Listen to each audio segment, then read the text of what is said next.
Hello everyone. हम लोग H R D O B के पी वाई क्यू का सॉल्यूशन देख रहे थे। क्वेश्चन नंबर 3 तक हम लोग देख चुके थे। क्वेश्चन नंबर 4 में आते हैं। क्वेश्चन नंबर 4 में है what is the need for workers participation in management. मतलब किसी भी ऑर्गेनाइजेशन में जो एम्प्लॉय वर्क कर रहे होते हैं उनके मैनेजमेंट में पार्टिसिपेट करने का रीज़न क्या है या नीड क्यों है, क्यों उनको मैनेजमेंट में पार्टिसिपेट करना चाहिए। उसके आगे क्या है, explain 3 methods through which worker can participate in management.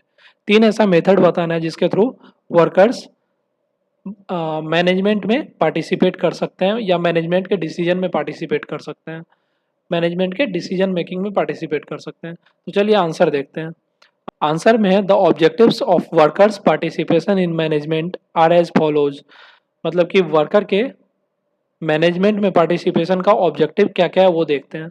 सबसे पहला है to raise level of motivation of workers by closer involvement. देखिए, कभी भी किसी भी ऑर्गेनाइजेशन में एम्प्लॉय अगर डिसीजन मेकिंग में इन्वॉल्व होते हैं तो उनको कहीं ना कहीं मोटिवेशन मिलता है कि वो डायरेक्टली उस ऑर्गेनाइजेशन से जुड़े हुए हैं तो वो वर्क इफेक्टिवली कर पाएंगे। इस पॉइंट का यही कहना था। सेकेंड पॉइंट है to provide opportunity for expression and to provide a sense of importance to the worker.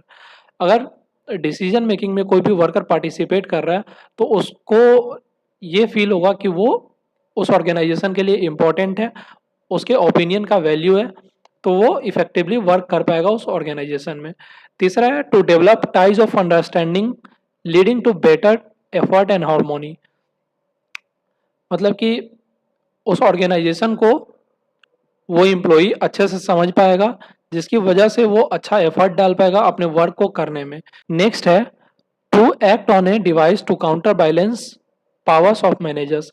कई बार ऐसा होता है कि एक टाइम के बाद मैनेजर्स इगोइस्टिक हो जाते हैं, अपना पावर दिखाने लगते हैं, तो उनके पावर को बैलेंस करने के लिए कहीं ना कहीं एम्प्लॉय के ओपिनियन को भी सुना जाना किसी भी ऑर्गेनाइजेशन के मैनेजमेंट में ज़रूरी हो जाता है कहीं ना कहीं। नेक्स्ट है to improve the quality of decision making. अगर किसी भी ऑर्गेनाइजेशन में एम्प्लॉय डायरेक्टली अगर डिसीजन मेकिंग में इन्वॉल्व है तो उन्हें पता है क्या प्रॉब्लम्स आ रहे हैं, उनको कैसे टैकल करना है और कैसे कैसे उनका हैंडलिंग हो सकता है, ये सारा पता है। तो क्वालिटी डिसीजन मेकिंग हो पाएगा अगर उनका इन्वॉल्वमेंट मैनेजमेंट में होगा। तो ये सब रीज़न है जिसकी वजह से वर्कर का पार्टिसिपेशन मैनेजमेंट में होना ज़रूरी है।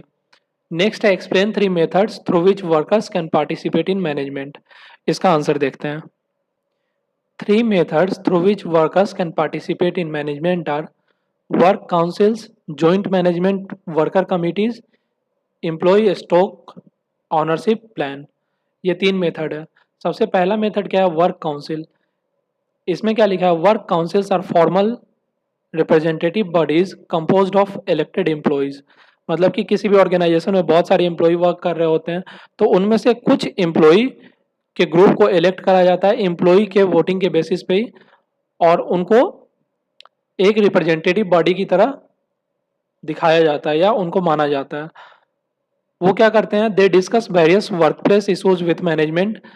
कोई भी इशू जो वर्क प्लेस में आता है उनको डिस्कस करते हैं वो मैनेजमेंट से, ताकि प्रॉपर डिसीजन मेकिंग हो पाए और जो भी एम्प्लॉयज़ हैं उनका वर्किंग कंडीशन सही हो पाए, उनको बेनिफिट मिल पाए या उनका ट्रेनिंग प्रोग्राम सही से हो पाए।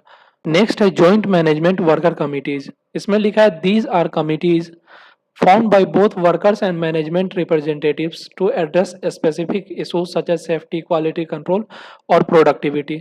इसमें क्या होता है कि कुछ एम्प्लॉय लोग इन्वॉल्व होते हैं, कुछ मैनेजमेंट के लोग इन्वॉल्व होते हैं।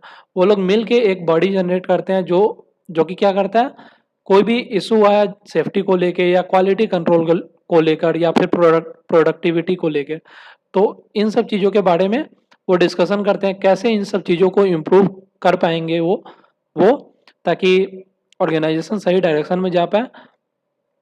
ये एम होता है जॉइंट मैनेजमेंट वर्कर कमेटी का। नेक्स्ट है एम्प्लॉय स्टॉक ऑनरशिप प्लान।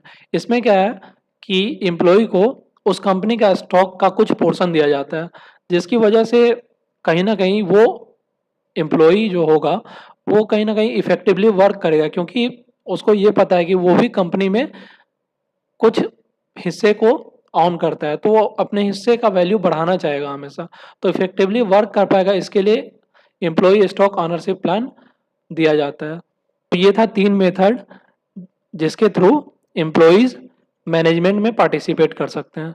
उम्मीद है इस क्वेश्चन का आंसर समझ में आ गया होगा। नेक्स्ट वीडियो में हम क्वेश्चन नंबर 5 का सॉल्यूशन देखेंगे।